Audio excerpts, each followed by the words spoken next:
사무엘상 16장 4절에서 13절 말씀, 저와 여러분이 한 절씩 교독했으면 좋겠습니다. 제가 먼저 읽겠습니다. 사무엘은 여호와께서 말씀하신 대로 했습니다. 그가 베들레헴에 도착하자 그 성의 장로들이 떨면서 그를 맞이하며 물었습니다. 평안한 일로 오셨습니까? 사무엘이 대답했습니다. 그렇다, 평안한 일로 왔다. 내가 여호와께 제사를 드리려고 왔으니 너희는 몸을 거룩하게 하고 나와 함께 제사 드리러 가자. 그리하여 그는 이새와 그 아들들을 거룩하게 하고 제사에 초청했습니다. 그들이 도착하자 사무엘이 엘리압을 보고 생각했습니다. 여호와께서 기름 부으실 사람이 정말 여호와 앞에 나와 있구나. 그러나 여호와께서 사무엘에게 말씀하셨습니다. 겉모습이나 키를 보지 마라. 나는 그를 이미 버렸다. 내가 보는 것은 사람이 보는 것과 다르다. 사람은 겉모습을 보지만 여호와는 마음의 중심을 보신다. 그때 이새가 아미나답을 불러 사무엘 앞을 지나가게 했습니다. 그러나 사무엘은 이 아들도 여호와께서 선택하신 사람이 아니다 라고 말했습니다. 이새가 산마를 지나가게 하자 사무엘이 또 말했습니다. 이 아들도 여호와께서 선택하지 않으셨다. 이새는 자신의 7 아들을 모두 사무엘 앞에 지나가게 했지만 사무엘은 이렇게 말했습니다. 여호와께서 이들을 선택하지 않으셨다. 사무엘이 이새에게 물었습니다. 네 아들이 다 온 것이냐? 이새가 대답했습니다. 막내가 하나 있기는 한데 지금 양들을 돌보고 있습니다. 사무엘이 말했습니다. 그를 불러오너라. 그가 도착할 때까지 식사 자리에 앉지 않겠다. 그래서 이새는 사람을 보내 막내 아들을 데려왔습니다. 그는 발그레한 살결에 눈이 반짝였으며 얼굴이 아름다웠습니다. 그러자 여호와께서 말씀하셨습니다. 저 아이가 맞다. 일어나 그에게 기름을 부어라. 사무엘이 기름이 담긴 뿔을 가져와 그 형제들 앞에서 다윗에게 기름을 부었습니다. 그날 이후로 여호와의 영이 크게 다윗에게 임했습니다. 그러고 난 뒤 사무엘은 거기서 떠나 라마로 갔습니다. 아멘. 옆 사람에게 인사해 주시겠어요? 당신은 성령의 사람입니다. 네, 옆 사람을 보면서 인사해 주시면 더 좋겠다 생각이 됩니다. 다시 한번 조금 아닌 것 같아도 그렇게 되기를 원하는 마음으로, 좀 아닌 것 같다고 많이 생각하시는 것 같지만 옆 사람에게 다시 한번 인사해 주시겠어요? 당신은 성령의 사람이 될 것입니다. 성령의 사람이 되기 원하는 CH 플러스 예배에 오신 여러분 주님의 이름으로 환영하고 축복합니다. CH 플러스 예배는 매주 주일 저녁 5시 반 한성아트홀 2층 해화역 4번 출구에서 가깝습니다. 그래서 예배하고 있습니다. 가슴에 손을 얹고 저를 따라 스스로를 축복했으면 좋겠습니다. 하나님은 나를 사랑하십니다. 나는 그 사랑 안에 있습니다. 이 시간 주님 앞에 내 마음을 엽니다. 나는 절대로 이전과 같지 않을 것입니다. 아멘.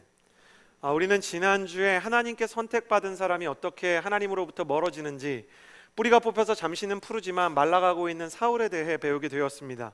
좀 무겁고 힘든 주제였는데요. 이번 주는 그와 완전히 반대로 하나님께서 어떤 사람에게 기름 부으실 때 어떻게 그 기름 부음이 시작되어서 어떻게 그 기름 부음이 한 사람 안에 완전히 스며들게 되는지에 대해서 배우고자 합니다. 오늘 기름 부음의 주인공이 되는 이 다윗을 통해서 우리의 내면 세계에도 거룩한 성령의 기름 부음이 임하는 그런 시간이 되기를 주님의 이름으로 축복합니다. 저는 기름 부음에 대해서 오늘 은밀한 그 하나님의 기름 부음에 대해서 4가지의 메시지를 나눌 텐데요. 4절 말씀을 같이 한번 먼저 읽겠습니다. 4절 함께 읽겠습니다. 시작. 사무엘은 여호와께서 말씀하신 대로 했습니다. 그가 베들레헴에 도착하자 그 성의 장로들이 떨면서 그를 맞이하며 물었습니다. 평안한 일로 오셨습니까? 첫 번째 은밀한 기름 부으심이 시작되는, 하나님의 거룩한 기름 부으심이 시작할 때 일어나는 일은 이것입니다. 저를 따라해 주시겠어요? 예배가 시작된다. 기름 부음은 예배를 통해서 시작이 됩니다.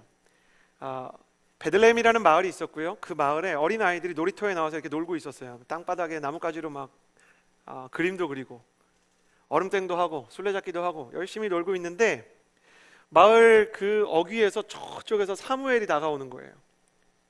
여러분, 성경이 쓰일 때는 BTS가 없던 시대입니다. 그러니까 최고의 스타들이 하나님의 사람들이었어요. 그러니까 저 하나님의 사람, 하나님의 선지자가 오면 어린 아이들도 그 사람이 이 마을에 오다니라는 충격을 받는 상황이었어요. 어떤 할아버지가 이렇게 걸어오는데 뭔가 포스가 있는 거죠.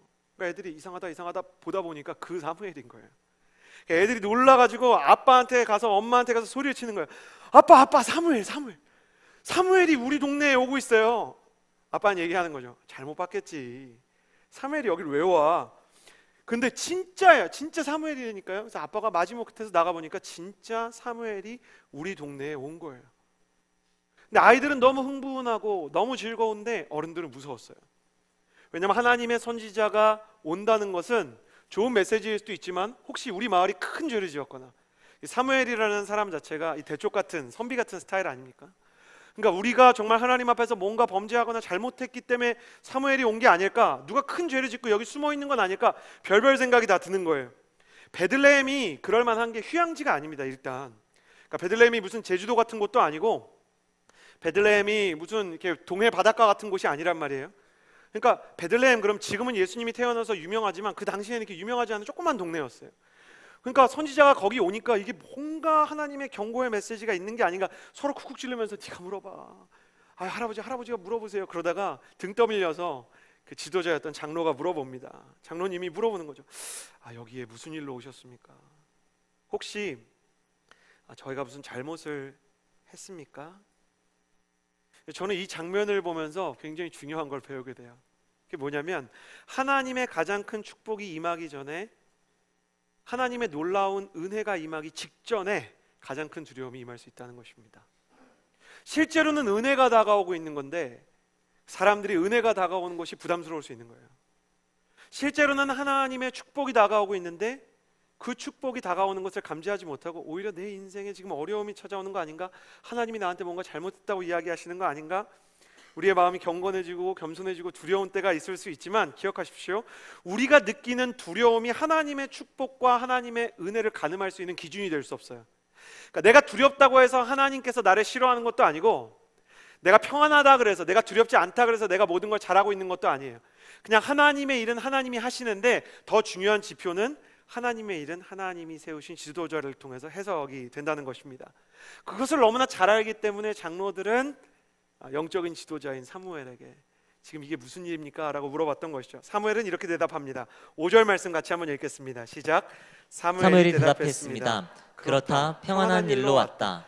내가 여호와께 제사를 드리려고 왔으니 너희는 몸을 거룩하게 하고 나와 함께 제사 드리러 가자.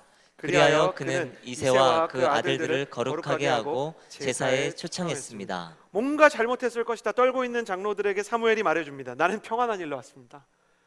나는 여기서 예배 드리려고 왔습니다. 하나님의 사랑과 하나님의 긍휼과 하나님의 축복을 여러분에게 나누고 싶어서 이 자리에 온 것입니다. 내가 여러분을 축복하고 하나님께서도 이 고울에 하나님의 큰 은혜를 주시기 원하니까 나랑 같이 찬양하고 예배를 합시다. 그러니까 사람들이 너무너무 기뻐하고 너무너무 두려움을 떨쳐버리고 담대해지고 사람들이 신이 난 거예요. 긴장하고 있던 사람들의 분위기는 파티 분위기로 바뀌고, 사무엘을 발견한 아이들은 뭐가 이상한 것 같다, 그리고 조금 이렇게 소심한 것처럼 있다가 춤추고 뛰면서 노래를 했습니다. 그리고 사무엘의 축복의 메시지가 이 클라이막스에서 예배 때 선포될 때 사람들이 마음에 큰 위로를 받게 된 것입니다. 제가 앞서 이야기한 것처럼 기름 부음의 역사는 예배와 함께 시작이 됩니다. 저를 따라해 주시겠어요?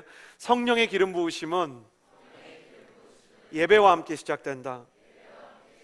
예배라는 것은 인간의 두려움과 슬픔과 좌절을 하나님의 담대함과 기쁨과 소망으로 변화시키기 위해서 하나님께서 우리에게 주신 선물이죠. 우리가 진정한 예배를 드릴 때는 두려움을 가지고 나아갈 수 있지만 그 두려움을 담대함으로 하나님께서 바꿔주시고, 성령께서 이끌어주시는 예배 속에서 우리의 슬픔은 기쁨으로 바뀌고, 하나님께서 정말 축복해 주시고 하나님의 메시지가 있는 예배 속에서 우리는 상처에서 회복과 비전을 오히려 발견하게 되는 것입니다. 나는 여러분이 이 역전의 예배를 경험하는 청년들이 되기를 주님의 이름으로 축복합니다. 하나님께서 CH 플러스의 예배를 통해서 우리의 슬픔을 기쁨으로 바꿔주시고, 우리의 두려움을 담대함으로 역전시켜 주시고, 우리의 걱정을 비전으로 변화시키시는 역사가 일어날 줄을 믿습니다. 진정한 예배를 경험하는 청년들이 될지어다. 예배는 역전인 거예요. 그렇기 때문에 사단이 하고 싶어하는 일이 있어요. 사단의 정체는 거짓말장애일 뿐만 아니라 도둑이에요. 성경은 사단이 거짓말장애고 도둑이라고 그래요. 사단은 뭔가를 훔쳐가고 싶어해요. 우리의 소망도 도둑질하기 원하고, 우리가 누구와 관계가 좋으면 그 좋은 관계도 훔쳐가기 원하고, 우리가 어떤 사람에 대해서 긍휼한 마음을 갖고 있으면 그 긍휼한 마음도 탈진으로 바꾸고 싶어하고, 우리가 하나님에 대한 믿음이 있으면 그 믿음도 훔쳐가기 원하지만 딱 하나만 훔쳐갈 수 있다 그러면 예배를 훔쳐가기를 원할 거예요. 사단은 지금도 우리의 예배 가운데 영적인 집중력을 흐트러뜨리기 위해서 최선을 다할 것입니다. 사단은 예배에서 선포되는 메시지와 우리의 삶의 일치성이 없고 그냥 뜬구름 잡는 이야기고, 저 강단에서 선포되는 하나님의 말씀이 나의 인생 가운데 이루어지지 않을 것이라는 의심을 심기 위해서 총력전을 다할 것입니다. 사단은 왜 이렇게 노력합니까? 사단은 알고 있습니다. 예배의 능력을. 여러분, 사단이 얼마나 우월한 존재입니까? 예수님이 세상에 오셨을 때 제자들도, 세례 요한도 예수님이 하나님의 아들이라는 것에 대해서 의심하거나 흔들렸어요. 근데 의심하지 않고 믿었던 존재가 있는데 그게 귀신이랑 사단이에요. 예수님이 앞에 오자마자 나는 당신이 누군지 압니다 그래요. 당신은 하나님의 아들입니다 이렇게 얘기해요. 그래서 제가 어릴 땐 순진해가지고, 야, 이거 믿으면 천국 가는 거 아닌가? 귀신도 천국 가나? 이런 생각을 한 적이 있을 정도예요. 그러나 그들이 인식은 하고 있을지언정 믿음이 없었던 것은 하나님을 예배하는 존재들이 아니었기 때문이에요. 하나님을 신뢰하고 그분께 경배하고 그분이 받을 만한 합당한 영광을 드리지 않았기 때문에 그들은 구원을 받을 수 없는 거예요. 믿음은 예배고, 예배 안에서 믿음이 자라게 되죠. 그리고 예배하는 사람에게 하나님께서 사랑을 주시죠. 믿음, 소망, 사랑, 모든 것이 예배 안에 있어요. 그렇기 때문에 사람이 다 잃어버린 것 같아도요, 예배만 도둑질 당하지 않으면요 잃어버린 게 없는 거예요. 집안에서 옷 몇 가지 가져가고요, 내가 중요하게 생각하는 신발 몇 개 가져가도요, 폐물로 받은, 부모님한테 물려받은 정말 값어치 있는 보물들이 도둑질 당하지 않으면 얼마나 다행이라고 생각하겠어요. 사단이 나에게서 남자친구도 가져갈 수 있고, 소망도 가져갈 수 있고, 직장도 가져갈 수 있고, 건강도 때로는 하나님의 큰 섭리 앞에서는 시험할 수 있는 권한을 얻을 수도 있죠. 그러나 예배를 잃지 않는다면 그 사람은 다시 일어날 수 있고, 다시 소망할 수 있고, 다시 믿을 수 있고, 다시 사랑할 수 있는 것입니다. 그러므로 사랑하는 청년 여러분, 예배를 드릴 때 그 집중력과 예배에 대한 중심을 잃지 않게 되기를 주님의 이름으로 축복합니다. 예배하는 자는 기름 부음을 받고, 예배하는 자는 기름 부음의 역사 안에 있고, 예배 가운데 하나님 앞에 바르게 반응하는 사람을 하나님께서 찾으시고 그에게 성령의 충만을 부어주시기를 원하기 때문입니다. 하나님의 사람들이여, 기름 부음의 예배를 경험하게 될지어다. 예배 가운데 기름 부음의 문이 열리는 것을 경험하게 될지어다. 얼마나 좋아요, 우리가 예배할 수 있다는 것이. 지금 이 똑같은 순간에서도 북쪽으로 한 300km 올라가면 정말 탄광 밑에 있는 동굴에서 찬송을 크게 부르고 싶지만 부르지 못하는 북한의 성도들이 있어요. 성경을 크게 교독하고 싶지만 차마 성경을 크게 교독할 수 없는 사람들이 있어요. 그들의 소원은 이것이에요. 탈북한 이 크리스천들이 남한에 와서 제일 좋은 게 뭐냐 그랬더니 찬송을 크게 부를 수 있는 거라 그래요. 우리는 하나님으로부터 예배할 수 있는 기회와 권리와 특권을 부여받았어요. 그 예배로부터 모든 것이 새로워질 수 있기 때문이에요. 제가 여러분을 보호하기 위해서 선포합니다. 예수 그리스도의 이름으로 명하노니 예배를 도둑질하려는 모든 사단의 세력은 떠나갈지어다. 주님께서 사무엘을 통해서 이들의 두려움을 바꾸신 것을 기억하십시오. 은밀한 그 기름 부으심의 두 번째 메시지입니다. 6절 말씀을 같이 한번 읽어보았으면 좋겠습니다. 6절 함께 읽겠습니다. 시작. 그들이 도착하자 사무엘이 엘리압을 보고 생각했습니다. 여호와께서 기름 부으실 사람이 정말 여호와 앞에 나와 있구나. 은밀한 기름 부으심은 예배에서 시작돼서 어디를 향해 흘러가냐면 겸손을 향해 흘러갑니다. 저를 따라해 주시겠습니까? 성령의 기름 부으심은 겸손의 바다를 향해 흘러간다. 맨 먼저 그 사무엘이 이제 그 예배를 드린 이후에 숨겨진 시크릿 미션, 진짜 중요한 미션을 이제 수행하기 시작하죠. 사무엘은 예배를 드리러 왔다고 합니다. 실제로 그것도 중요한 것이었지만 이 사람이 이제 기름 부을 사람을 하나님 앞에서 선별해서 기름을 부어야 되는 거예요.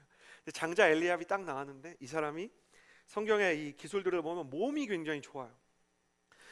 옷이 진짜 패션의 완성이다. 옷이 패션의 완성이 아니고 몸이 패션의 완성이다. 죄송합니다. 왜 그 사람의 얼굴이 패션의 완성이다. 페아널이라는 말이 있잖아요. 그래서 제가 진짜 부러운 사람이 있는데 형제들 중에 그런 사람들이 있어요. 청바지에 그냥 그냥 해마다 나오는 아울리치 티셔츠를 입었는데 그게 너무 좋아 보이는, 그래서 나도 입으면 저렇게 되나? 이렇게 착각을 하게 만드는 사람이 있어요. 저희 교역자 중에 최대영 전도사님 있잖아요. 재작년까지 같이 사역했었죠. 최대영 전도사님은 어떤 사람이냐면 어떤 반팔티를 입던 빈 공간이 없어요. 그러니까 어떤 정장을 입던 그 정장의 그 상의를 자기 팔에 의해서 이렇게 해야 되는, 이렇게 사야 되는 사람이에요. 팔 두께가 보기에는 키가 작은 것 같지만 팔 두께가 워낙 엄청납니다. 그러니까 입으면은 이게 좋아 보이는 거예요. 옷이 핏도 좋아 보이고 라인도 좋아 보이고, 그래갖고 입고 그거를 똑같은 거를 내가 입었을 때 그 어떤 실패감, 그 어떤 낙심. 엘리압이 그런 사람이었어요. 팔 두께가 아주 두껍고 가슴이 아주 그냥 딱 벌어지고 키도 크고 등도 딱 이렇게 멋있는 사람. 엘리압이 딱 이렇게 나오는 체격이 좋고 남자답고 자신감 있는 엘리압을 보면서 그런 스타일을 선호하는 사람도 있고 아닌 사람도 있죠. 형제들 중에서도 그런 근육질이 되고 싶은 사람이 있고 별 관심 없는 사람이 있을 수 있고, 자매들 중에서도 너무 과한 막 이렇게 몸 너무 좋은 사람도 있고 싫을 수도 있는데, 모두가 인정하는 건 남자답고 저 사람이 힘있게 느껴지는 일종의 카리스마와 위압감을 가진 사람이었던 거예요. 놀라운 것은 사무엘도 그 사람을 보고 이건 진짜 하나님이 선택할 만한 사람이다 라고 생각했다는 거예요. 뭐 때문에? 근육 때문에. 근육은 사무엘의 마음도 흔들 수 있다. 너무 인간적이지 않습니까? 너무 신기하지 않습니까? 우리가 이런 시각으로 성경을 보면 참 새롭지 않습니까? 근데 사무엘이 그런 생각을 하고 있을 때, 과연 여호와께서 기름 부으실 만한 사람이다, 기름 부음은 갓바에 달려있다, 이렇게 생각할 때 하나님이 이렇게 얘기하셨어요. 7절 말씀 같이 한번 읽어봤으면 좋겠어요. 함께 읽겠습니다. 시작. 그러나 여호와께서 사무엘에게 말씀하셨습니다. 겉모습이나 키를 보지 마라. 나는 그를 이미 버렸다. 내가 보는 것은 사람이 보는 것과 다르다. 사람은 겉모습을 보지만 여호와는 마음의 중심을 보신다. 하나님이, 누가 이렇게 아멘을 크게 했어요? 하나님이 엘리압의 근육과 그 키와 체격을 보고 그의 어떤 멋있는 외모를 보고 이 사람 진짜 하나님의 사람인가 보다 생각하는 사무엘한테 그 사람 아니다 이렇게 얘기를 해요. 왜 엘리압이 하나님에게 버림을 받고 하나님이 선택하지 않은 사람이었는가, 이렇게 나중에 나오지만 다윗을 굉장히 질투하고 시기했어요. 엘리압이라는 큰형이. 다윗이 그 골리앗을 쓰러뜨려 왔을 때 저는 이 엘리압 되게 억울하겠다, 뭘 잘못했다고 일어나 그랬는데 그의 마음속에 잘못된 부분이 있더라고요. 다윗이 뭐 잘못한 것도 없는데 사사건건 시비를 걸고 다윗을 굉장히 폄하했던 인물 중에 하나였어요. 그는 아버지로부터 막내를 막대하는 것을 여과 없이 자신의 성품으로 아버지의 잘못된 것을 물려받은 사람이었죠. 사람이 눈으로 보이는 것과 실제 그 사람이 어떤지, 그리고 어떤 사역이 사람들이 느낄 때 어떤지와 실제로 그 사역의 영적인 가치가 어떤지는 사람이 보는 것과 하나님이 보는 게 너무너무 다를 때가 있습니다. 그리고 앞서 우리가 웃으면서 나눴듯이 중요한 것은 사무엘도 착각할 수 있다는 겁니다. 저는 사무엘이 착각하는 모습을 통해서 사실 교육자가 되고 두려움도 느끼고 좀 당황도 했습니다. 아니, 사무엘 정도 되는 위대한 선지자도 사람을 잘못 볼 수 있나? 근데 가만히 생각해 보니까 다들 그런 것 같아요. 여러분은 어떤 사람에 대해서 영적으로 좋게 생각했는데 그 사람이 실제로는 그렇지 않을 때, 또 나의 영적인 판단이 잘못되고 나의 영적인 인상들이, 그 해석들이 잘못됐다는 것을 알게 되었을 때 어떻게 느끼고 어떻게 반응하십니까? 어떤 사람들은 내가 좋게 봤던 사람들이 내가 굉장히 훌륭하다고 생각했어요. 영적으로 순진하고 저 사람이 참 마음이 착하다고 생각했던 사람이 좀 그렇지 않은 모습을 보면 실망해버려요. 저 사람 그렇게 안 봤는데 굉장히 냉정하고 사랑도 없고 저 사람 굉장히 계산적이고 이기적인 사람이구나, 딱 이렇게 선을 그어버려요. 그리고 상처 속에 잠겨요. 내가 가지고 있던 기대와 다른 그 사람의 모습을 발견하고 실망하고 정죄하고 어려워하는 것이죠. 또 반면에 어떤 사람은 그 사람에 대한 마음은 괜찮은데 나에 대한 마음이 불안해져요. 내가 좋게 생각했는데 나의 영적인 어떤 판단이 잘못됐구나, 막 자책하는 거예요. 내가 또 이런 실수를 하면 어떡하지? 내가 사람 보는 눈이 진짜 없구나, 세상 무섭구나, 믿을 사람이 없구나, 불안해하는 거죠. 그러나 사무엘도 이런 실수를 할 수 있다는 것을 통해서 우리는 중요한 걸 배워요. 누구나 사람에 대해서든 영적인 이 분별력에 있어서든 실수할 수가 있다는 거예요. 저 주변에 다른 사람들에 대해서 비교적 정확한 예언을 하는 예언의 은사를 가진 사람들이 있습니다. 어떤 사람의 과거에 대해서 예언하기도 하고 어떤 사람의 미래에 대해서 예언하는 사람들, 그런 예언의 은사를 가진 사람들을 많이 만나봤어요. 근데 100% 다 맞는 사람을 만난 적은 없어요. 저는 그게 하나님의 의도라고 생각을 하는데 그런 분들도 잘못 보고 실수할 때가 있어요. 근데 제가 가슴이 아픈 게 뭐냐면 자신의 예언에 문제나 실수가 발견되었을 때 자신의 잘못을 인정하는 예언자들을 별로 못 만나봤어요. 제 주변에 예언의 은사를 가진 사람은 생각보다 많은데 잘못됐을 때 내가 잘못 판단했다라고 정직하게 시인하는 사람을 많이 만나보지를 못했어요. 왜 그럴까? 제가 그분들과 얘기해보고 오랜 시간 하나님 안에서 배우게 된 게 있어요. 그 사람들은 자신의 예언이 틀릴 수 있다는 가능성 자체를 굉장히 두려워하더라고요. 그럼 내가 앞으로 계속 사역을 못할 것 같고, 내가 앞으로 하나님께 쓰임을 못 받을 것 같고, 내가 예언을 잘못했다는 것이 앞으로도 계속 망설임을 줄 것 같다는 생각. 사무엘은 어땠을까요? 사무엘은 실수한다는 점에서는 우리랑 똑같았어요. 그런데 실수 이후의 반응이 달랐기 때문에 그가 하나님께 쓰임을 받는 거예요. 여러분, 성경 전체를 통틀어서요, 가장 완전해 보이는 사람 중에 하나가 사무엘입니다. 그가 어떤 사람에 대해서 매정하고 냉정한 마음을 가졌다든지 하나님을 원망했다든지 불순종을 하는 장면이 성경에 하나도 기록되어 있지 않아요. 근데 단 하나, 엘리압을 보고 그가 영적으로 잘못 판단한 사건만 실수로 기록되어 있어요. 그럼 사무엘이 이렇게 생각할 수도 있잖아요. 아이씨, 내가 이럴 수도 있지. 한 번인데. 아니 뭐 나라고 완벽한가 뭐 이렇게 할 수 있잖아요. 아니면 이건 실수가 아니야. 엘리압이 맞을 거야. 그래서 막 억지로 엘리압한테 기름을 붓는 거예요. 너가 왕이야 막 이렇게. 그럼 진짜 하나님도 혼란스럽고 사무엘도 혼란스럽고 이게 진짜 혼돈의 카오스로 들어가는 거 아닙니까? 근데 사무엘은요, 실수 이후의 반응이 너무너무 다른 사람이에요. 사무엘은 잘못을 인정하는 겸손의 영성이 있었어요. 그는 실수를 인정하고 하나님의 음성을 다시 구하는 자리로 갑니다. 어떻게 이럴 수 있을까? 첫 번째는 내가 너무 불완전하다는 겸손이 늘 그의 마음속에 있었기 때문이에요. 언제나 겸손이 필요한 순간은 예상치 못한 때 찾아와요. 근데 사무엘이 바로 겸손의 반응을 보일 수 있었던 것은 언제나 겸손했던 사람이기 때문이에요. 그리고 겸손할 뿐만 아니라 우리가 위장된 겸손을 갖고 있으면 자책하죠. 내가 이런 실수를 하다니. 네? 우리면 이러는 거죠. 우리가 사무엘이면 엘리압이나 좋아 보였는데 내 사람 보는 눈이 잘못됐구나. 순장 그만해야 되겠다. FA 가지 말아야겠다. 아울리치 그만둬야 되겠다. 우리는 그렇게 생각하죠. 사무엘은 겸손함을 가진 사람이었기 때문에 이어지는 영적인 반응이 있었어요. 나는 실수해도 하나님은 그렇지 않다. 심지어 내가 실수를 해도 하나님은 나의 실수까지 하나님의 계획 안에 넉넉히 담을 수 있는 분이다.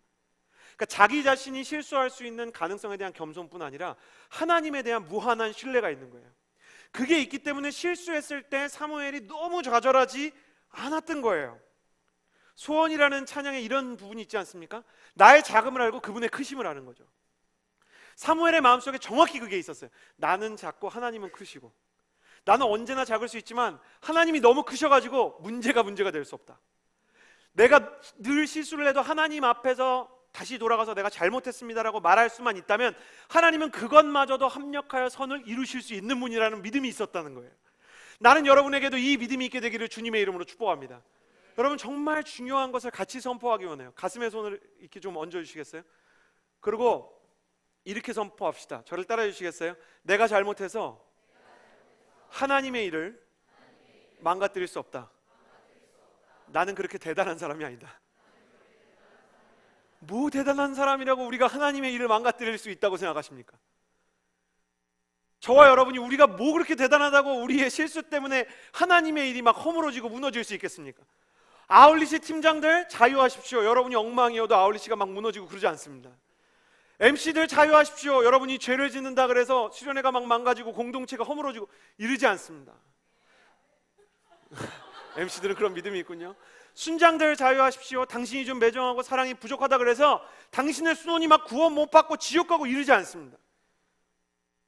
믿지 않는 부모님을 미워하는 마음 때문에 마음이 완전히 닫혀있는 청년들, 너무 좌절하지 마십시오.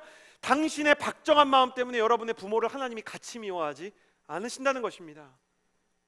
내가 그 마음을 가지고 하나님께 나아갈 수만 있다면, 내가 실패한 그 마음을 가지고 정죄감의 자리에 완전히 꽁꽁 사슬로 묶이지만 않고 주님 앞으로 나아갈 수만 있다면, 내가 그걸 그대로 갖고 하나님, 내가 이렇죠, 내가 실수를 하죠, 저는 이렇게 잘못했는데 하나님 이거 좀 해결해 주십시오. 저는 그 청소년 때 그게 너무너무 힘들었어요. 맨날 내가 사고치고 하나님한테 가가지고 하나님 이거 뭐 잘못했습니다. 제 마음속에 그런 마음이 있었어요. 걸레는 빨아도 걸레다. 나는 정말 걸레 같은 인간이어가지고 빨아도 하나님이 수건으로 쓰실 수 없다. 근데 하나님이 그렇게 생각하지 않으시더라고요. 흰 눈처럼 양털처럼 희게 하신다 그랬고, 우리의 죄를 바다 가운데 던진다 그랬고, 돌아오기만 하면 살 길이 있다 그랬고, 돌이키면 살아나리라 주님께서 말씀하지 않습니까? 나의 불완전함이 하나님의 일을 망치는 게 아니에요. 뭐가 하나님의 일을 망가뜨리느냐? 내가 하나님을 믿지 않는 게 하나님의 일을 망가뜨리는 거예요. 내가 하나님의 사랑을 믿고 돌아갈 수만 있잖아요. 그럼 거기서부터 다시 시작할 수 있어요. 사무엘은 실수했어요. 잘못 봤어요. 영적으로 심각한 오류를 범할 뻔했어요. 하나님이 빨리 얘기 안 했으면 아마 사무엘 부었을 거예요. 벌써. 사무엘이 들고 다니는 기름은 보통 뿔통에 부어가지고 한 번 부으면 다시 담을 수가 없거든요. 그런데 하나님께서 그것이 아무 문제가 안 되게 하셨다는 거예요. 여러분, 하나님의 사람도 실수를 합니다. 그러나 하나님의 사람을 아름답게 위대하게 만드는 것은 실수 이후의 반응이라는 것을 기억하십시오. 실수 때문에 두려워하지 말고 실수 이후의 반응을 새롭게 할 수 있는 하나님의 사람이 되기를 주님의 이름으로 축복합니다. 그것이 겸손이에요. 이 겸손을 통해서 기름 부음의 역사가 계속 흘러가기 시작합니다. 8절 말씀을 읽어보겠습니다. 8절 함께 읽겠습니다. 시작. 그때 이새가 아비나답을 불러 사무엘 앞을 지나가게 했습니다. 그러나 사무엘은 이 아들도 여호와께서 선택하신 사람이 아니다라고 말씀하셨습니다. 9절. 이새가 산마를 지나가게 하자 사무엘이 또 말했습니다. 이 아들도 여호와께서 선택하지 않으셨다. 이새는 자신의 7 아들 모두를 사무엘 앞에 지나가게 했지만 사무엘은 이렇게 말했습니다. 여호와께서 이들을 선택하지 않으셨다. 사무엘이 굉장히 이제 당황을 하는 와중에 계속 아닌 거예요. 하나님께서 사무엘이 실수 가운데서도 하나님의 긍휼과 자비와 겸손과 믿음을 잃지 않으니까요, 실수를 통해서 이 위대한 말씀을 알려주십니다. 그게 뭐냐면, 사람은 외모를 보지만 나는 중심을 본다, 그러는 거예요. 기름 부음의 역사가 예배를 통해서 시작이 돼요. 거룩한 겸손의 바다로 흘러간 뒤에 이 중심의 거룩한 섬에 도달하게 됩니다. 기름 부으심의 세 번째 메시지, 저를 따라해 주시겠습니까? 중심의 섬을 적시게 된다. 중심의 섬에 도달하게 되는 거예요. 망망대해 같은 곳에서 흩어지지 않고 중심의 섬을 향해서 모이게 되는 거예요. 하나님이 나는 중심을 본다, 이렇게 얘기하시는 거예요. 저는 너무 감사한 게, 사무엘이 실수하지 않았으면 하나님이 굳이 이 말씀을 안 했을 거 아니에요. 그래서 하나님은 좋은 분인 거예요. 우리는 실수를 했는데 실수하기 이전보다 실수한 이후가 더 좋아요. 이게 말이 안 되는 얘기잖아요. 실수를 해서 복구를 하면, 제가 아까 이야기한 것처럼 걸레는 빨아도 걸레여야 되는데, 내가 실수를 하고 하나님의 은혜가 임하면 이전보다 더 좋은 게 있어요. 하나님이 이 유명한, 교회 다녔으면 한 번씩 들었을 법한 이 유명한 금원을 주시는 거 아닙니까? 나는 중심을 본다. 하나님이 어떤 분인지 사무엘뿐만 아니라 우리 모두에게 알려주셨어요. 나는 이래서 하나님이 너무 좋아요. 여러분, CH+에서 지금까지 선포된 메시지들을 생각해 보세요. 한 30% 정도는 제가 실수한 얘기 아닙니까? 제가 실수하고 잘못한 얘기 할 때 여러분이 얼마나 기뻐하고 즐거워했는지 한번 생각해 보세요. 이상한 일이지 않습니까? 그러나 어떤 사람이 실패 속에서 하나님을 만날 수 있다면, 그것이 목회자가 아니더라도 가장 교회에 대해서 잘 모르는 새신자라 하더라도 실수 속에서 하나님의 은혜를 만나게 된다면 이전보다 더 좋은 것을 경험하게 되는 거예요. 하나님은 중심을 보신다고 말씀하셨어요. 지난 일주일간 우리가 수련회와 아울리치를 위해서 중보기도를 했어요. 근데 보통 우리가 수련회와 아울리치를 위해서 중보기도를 할 때 전하 박승홍 전사님 같이 전도사님이 이제 기도인도를 하게 하나님이 보통 마음을 주셨는데, 이번에는 기도인도를 청년들이 하게 하시는 거예요. 찬양하고 나면 설교도 없고 기도인도자를 하는 교역자도 없이 그냥 이제 청년들이 올라와서 기도인도를 하는 거예요. 근데 기도 인도를 하는 거 보니까 각양각색인데 좀 공통점이 있었어요. 뭐냐면 기도 인도를 안 해본 사람이 더 많았어요. 그래갖고 어떤 사람은 너무너무 이제 긴장이 되고 내가 이거 안 해본 거니까 원고를 다 써가지고 그 원고를 그냥 읽는 거예요. 우리 이렇게 기도합시다. 그래갖고 말이 다 문어체예요. 어떤 음량의 고조도 없어요. 하나님께서 우리에게 기름 부음을 주시기를 원하신다는 것을 제가 믿습니다. 뭐 이렇게 얘기하는 거죠. 그런데 놀라운 게요, 기도하는데 그 어느 때보다 뜨거운 거예요. 제가 좀 마음이 불편할 정도로, 하나님 내가 기도 인도할 땐 이 정도까지는 아니었는데 청년들이 기도 인도할 때는 왜 더 뜨겁습니까? 이렇게 생각할 정도로 너무너무 뜨거운 거예요. 너무너무 뜨거운 거예요. 그래서 제가 진짜로 서운해서는 아니고 하나님한테 좀 이렇게 친근하게, 하나님 왜 이렇게 이런 일을 명하셨고 어떻게 이런 일이 일어납니까? 그랬는데 어제 하나님이 그런 마음을 주셨어요. 저 청년 기도 인도자들이 목회자처럼 기도 인도에 대한 경험이나 능력이 있는 사람들이 아니지만 정말 성령님의 기름 부음이 공동체에 임하기 원하는 마음은 어떤 때 교육자보다 더 크다. 저 사람들이 청년이고 저 사람들이 목회자가 아니지만 하나님의 기름 부음과 하나님의 은혜를 사모하는 마음은 어떤 때 교육자보다 더 뜨겁다. 나는 기도 인도를 할 때, 기도회를 인도해 갈 때 그 사람들의 기도하는 기술이나 그 사람들이 가지고 있는 어떤 탁월함을 보는 게 아니라 그 사람들이 갖고 있는 심령의 갈증을 보고, 심령의 갈망을 보고, 심령의 거룩한 열망을 본다. 나는 중심을 본다는 것을 알려주신 거예요. 여러분, 영적인 기름 부음은 사람의 탁월함이 아니라 중심에 의해서 결정된다고 하나님이 말씀하십니다. 여러분 아멘 하시기를 바랍니다. 너무 탁월해서 하나님이 필요 없는 사람도 없고 너무 부족해서 하나님이 쓰실 수 없는 사람도 없습니다. 부족하면 부족한 대로, 은사가 있으면 있는 대로 중심이 있는 사람을 하나님께서 사용하신다는 거예요. 영적인 지도자였던 토마스 머튼은 그의 일기장에 이런 기도를 적어놓은 적이 있죠. 제가 여러분에게 너무 사랑하는 기도문을 읽어드리려고 합니다. 나의 주 나의 하나님, 위대한 지도자인데도 불구하고 저는 제가 어디로 가고 있는지 도대체 모르겠습니다. 저는 당장 제 눈앞에 있는 길도 보지 못합니다. 저는 그 길이 어디서 끝나는지도 확실히 알지 못합니다. 하나님이 기뻐하실 것이라고 스스로 생각하고 후배들에게 제가 권고한 일이 진짜 하나님을 기쁘게 할지에 대한 확신도 없습니다. 그렇지만 제 안에 당신을 기쁘게 해드리려는 그 목마름만은 반드시 당신을 기쁘게 해드린다는 것을 나는 믿습니다. 그러니까 이분이 자기가 자기 사역을 돌아보고 자기 영적인 가르침을, 헨리 나우엔 이런 사람도 다 영향을 받은 위대한 영적인 스승이 아닙니까? 근데 홀로 하나님 앞에 서보니까 이게 진짜 하나님 뜻일까? 자기도 모르겠는 때가 있다는 거예요. 그렇지만 분명히 내가 하나님을 기쁘게 하려는 마음이 있다, 이렇게 얘기하는 거죠. 그리고 저는 제가 하는 모든 것 안에서 하나님을 기쁘게 해드리려는 목마름 만큼은 잃지 않게 되기를 원합니다. 이 목마름을 떠나서는 어떤 것도 이루기를 원하지 않습니다. 그렇다면 비록 제가 당신께 이르는 길에 대해서 아무것도 모른다 할지라도 주님께서 저를 바른 길로 이끌어 주시리라는 것을 확실히 압니다. 그러므로 저를 잃어버리게 되는 것처럼 보이고 제가 죽음의 그늘에 머물러 있는 것처럼 보일지라도 저는 언제나 당신을 믿고 의탁하겠습니다. 당신이 저와 늘 함께 해주셨기 때문에 저는 두려워하지 않을 것입니다.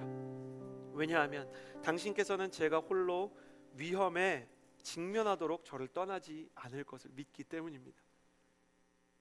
내가 너무 능력이 없고 영적인 분별력이 없어서 하나님께 쓰임받을 수 없고 기도를 인도할 수 없고 영적인 사람으로 쓰임받을 수 없다고 생각하는 것, 내 생각이, 내 의심이, 나에 대한 어려움이 나를 망가뜨릴 수 없다는 거예요. 왜? 내 안에 중심이 있는데 하나님이 기쁘시고 좋았으면 좋겠다는 생각은 있다는 거예요. 리더십을 하다가 제가 굉장히 기대하고 사랑하는 어떤 형제가 이 리더십을 그만하게 되는 일이 있었어요. 이 친구가 너무너무 미안해하는 거예요. 목사님 계속 그 리더십을 하고 싶었는데 제가 너무 연약해가지고, 제가 너무 버거워가지고, 제가 처음에 헌신하기로 한 것보다 제 스케줄이 많아져가지고 제가 감당을 못해서 여기까지 하게 됐습니다. 근데 저는 전혀 그게 이상해 보이지 않았어요. 왜냐하면 이 친구가 그런 말을 하는 거죠. 제 안에 하나님이 너무 힘드시고 하나님이 외로우실 때 힘이 되고 싶다는 마음이 분명히 있습니다. 지금은 제가 여기서 그만두게 됐지만 언젠가는 하나님의 외로움과 하나님의 힘듦을 제가 같이 짊어질 수 있는 사람이 되게 해주십시오. 그래서 저는 그 친구가 리더십 하다가 그만둔 사람으로 기억되는 게 아니고 하나님을 정말 기쁘게 하고 싶어하는 아이로 기억이 돼요. 부족하지만, 연약하지만 하나님을 정말 기쁘게 하고 싶었던 사람. 그렇게 하나님의 일들이 이루어지는 거예요. 중심이 있는 것으로 인해서. 내가 하나님을 기쁘게 하고 싶은 마음이 여러분 안에 있습니까? 나의 삶을 통해서, 나의 예배를 통해서 하나님께서 정말 기쁘시고 하나님께서 정말 좋으셨으면 좋겠다는 생각이 있습니까? 그 중심 주변부에 많은 게 있을 수 있어요. 막 음란함도 있고, 그 중심 주변부에 막 교만함도 있고, 그 중심 주변부에 막 분노도 있고, 해결되지 않은 막 문제가 막 산적해가지고 그 중심이 콩알만에서 보이지 않을 정도로 내가 정말 너무 비참하고 너무 정말 보잘것없이 느껴지는 때가 있을 수도 있어요. 그러나 뭐가 중요하다? 중심이 중요하다. 내가 수많은 실수를 하지만 하나님을 기쁘게 하고자 하는 중심이 있다면, 내가 정말 하나님을 사랑하고자 하는 중심이 있다면 당신은 끝난 게 아니에요. 당신은 성령님과 멀리 있는 사람이 아니에요. 하나님이 당신을 보시고 당신에게 기름 부어주시기를 원하시고 하나님이 당신을 사랑하시고 기회를 주실 거라는 거예요. 그래서 중심이 있는 사람을 보면 이렇게 뭘 못할 때 좀 혼내더라도 마지막에는 인정해 줘야 돼요. 그래도 내가 너를 보니까 마음속에 하나님을 정말 사랑하고 기쁘게 하는 중심이 있구나. 네가 교회에서 이런 일을 펑크를 냈지만, 네가 이렇게 잘못을 하고 네가 이렇게 말실수를 하고 사람들에 대해서 상처 주는 일을 했지만, 그렇지만 너 마음속에 그래도 하나님 사랑하는 중심이 있구나.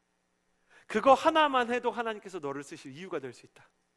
그거 하나만 해도 하나님께서 너를 기뻐하실 만한 이유가 될 수 있다. 다른 건 그거에 비하면 중요한 게 아니다. 다른 건 그거에 비하면 중요한 게 아니다. 나는 여러분의 마음 안에 중심만 잃지 않게 되기를 주님의 이름으로 축복합니다. 하나님을 기쁘게 하고 싶습니다.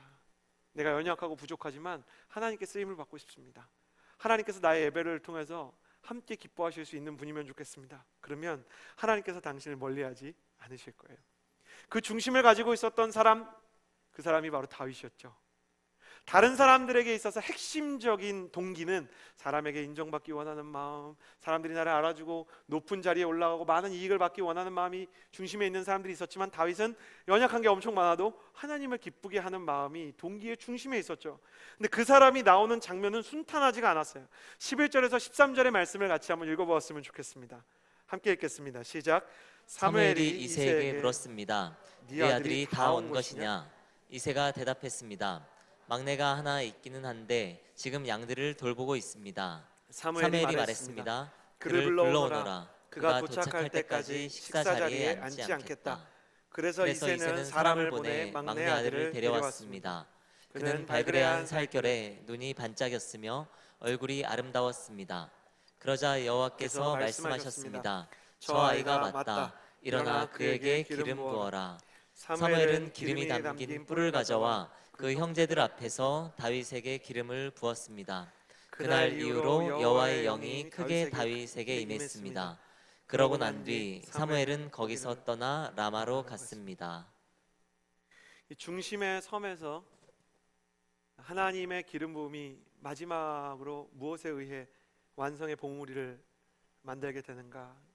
성령의 기름 부으심은, 저를 따라해 주시겠습니까? 성령의 기름 부으심은 준비를 통해 완성된다. 준비의 봉우리가 솟으면서 이제 완성이 되는 거예요. 다윗이 이제 기름 부음을 받습니다. 이걸 보고 어떤 사람들은 이렇게 생각할 수 있어요. 다윗이 이제 왕이 되겠구나. 근데 이 기름 부음이 은밀한 기름 부음인 건 이유가 있지 않겠습니까? 은밀하게 기름 부음 받은 다윗이 이 뒤로 20년이 지나서 왕 됩니다. 사무엘은 그 얘기를 해줬어야 됐어요. 제가 볼 때 기름을 부었는데 20년 걸린다고 말을 해줬어야 돼. 제가 너무 서운한 걸 수도 있겠지만, 제가 사무엘 선지자 그 위대한 분한테 너무 화를 내서 죄송하지만 말해줬어야지. 20년 걸린다고. 다윗이 기름 부음을 받고 왕까지는 모르지만 분명 뭐 대단한 일이 일어나겠다 이렇게 생각했을 거예요. 분명히. 그 사무엘이 여기까지 와서 자기한테 기름 부었는데, 근데 아무 일도 안 일어났어요. 우리가 성령의 충만을 경험할 때요, 이런 일들이 일어나요. 성령의 기름 부음을 경험하고 성령의 충만을 경험하고 어떤 때는 막 환상을 보고 내 내면 가운데 막 확고한 믿음이 생기고 가정이 변화될 것 같고 방언을 하고 막 기도를 밤새 하는 일이 일어나고 나면 수련회 끝나고 집 돌아가면 모든 게 달라질 것 같은데 그 자리에 그대로 있어요. 아울리치 끝나고 가면 뭐가 새로워졌을 것 같은데 가면은 그 자리에 그대로 있단 말이에요. 제가 처음 성령의 기름 부으심을 경험한 건 10대였어요. 저는 회심하기 전에 이미 성령의 기름 부음을 중학교 때 받았어요. 그리고 그때 이미 방언을 하고 진짜 하나님의 그 성령님이 계시다는 사실을 경험하게 됐어요. 그런데 문제는 뭐였냐면 누가 말해줘야 됐어요. 너는 돌아가면은 머지않은 시기에 다시 똑같이 죄질 거를 얘기해 줬어야 되는데 저는 모든 게 새로워질 줄 알았어요. 그리고 그 영적인 스피리추얼 허니문이요, 한 달도 안 돼서 끝났어요. 그 방언으로 기도하고 그렇게 충만하고 맨날 성경을 봤는데, 그리고 다시 보지 말아야 되는 음란한 영상을 보고, 그리고 다시 사람을 미워하고, 그리고 선생님들에 대해서 나쁜 이야기를 하고, 내가 나의 인생에 대해서 원망과 저주를 하는 거예요. 처음 제가 중학교 때 성령의 기름 부음을 받았을 때 혹시 내가 목회자가 될지도 모른다고 생각을 했었어요. 그런데 한 달이 지나서 제가 막 무너지니까 내가 너무 한심한 거예요. 제 인생에서 몇 번 그런 일이 있었는데, 예수님을 너무 사랑해서 PC에 예수님 배경화면을 깔아놨는데 음란한 영상을 보고 이걸 딱 닫으면은 예수님이 계신 거예요. 그러면은 그때 느껴지는 그 절망은 엄청난 거예요. 내가 배경화면에 왜 예수님을 해놨을까? 내가 왜 예수님을 섣불리 사랑하겠다고 했을까? 내가 왜 기도하는 사람이 되겠다고 그때 막 일어나갖고 기도했을까? 하나님 나를 사용해달라고 왜 그랬을까? 하나님이랑은 불가근 불가원, 너무 가까이도 안 가고 너무 멀리도 안 가고 싶은데, 적당히 가고 싶은데 내가 왜 그렇게 막 미쳐가지고 방언을 구하고 내가 제정신이 아니어가지고 하나님께 쓰임받겠다고 복음 전하겠던데 왜 그랬을까? 그러면서 확 괴로워하던 시기가 있었어요. 성령의 충만이라는 것을 경험한다 그래도 그 성령의 충만과 함께 우리가 준비하고 고쳐야 되는 게 굉장히 많다는 것을 제가 잘 몰랐어요. 다윗도 그랬을 거예요. 자신의 인생에서 많은 것들이 빨리빨리 만들어지지 않았어요. 중요한 것은 다윗이 왕이 되기 위해서 준비된 게 없었다는 거예요. 그는 정치도 몰랐고 조직도 몰랐고 법도 몰랐고 그리고 행정도 외국어도 아는 게 하나도 없었어요. 그런데 하나님께서 이 사람에게 기름 부은 건 무책임하게 아무 자격도 없고 아무 조건도 없는 사람을 그냥 불러놓고 내버려 두는 게 아니라, 기름 부음이라는 것은 어떤 완성이 아니라 그 일로부터 무언가가 시작된다는 신호탄이었던 거예요. 그래서 다윗은 자신의 인생에서 굉장히 중요한 훈련들을 하게 됩니다. 다윗의 준비는 어떤 것이었냐면, 첫 번째는 상처가 찾아올 때 기도하는 훈련이었어요. 상처가 찾아올 때 기도하는 훈련을 했어요. 위대한 예언자 사무엘이 집에 찾아왔는데 다윗은 양치느라 사무엘이 우리 동네에 온 걸 몰랐어요. 아마 그날 베들레헴에서 사무엘이 우리 동네에 온 거를 모르는 사람은 다윗밖에 없었을 거예요. 그 소외감이 어떤 것이었을까요? 여러분 생각해 보세요.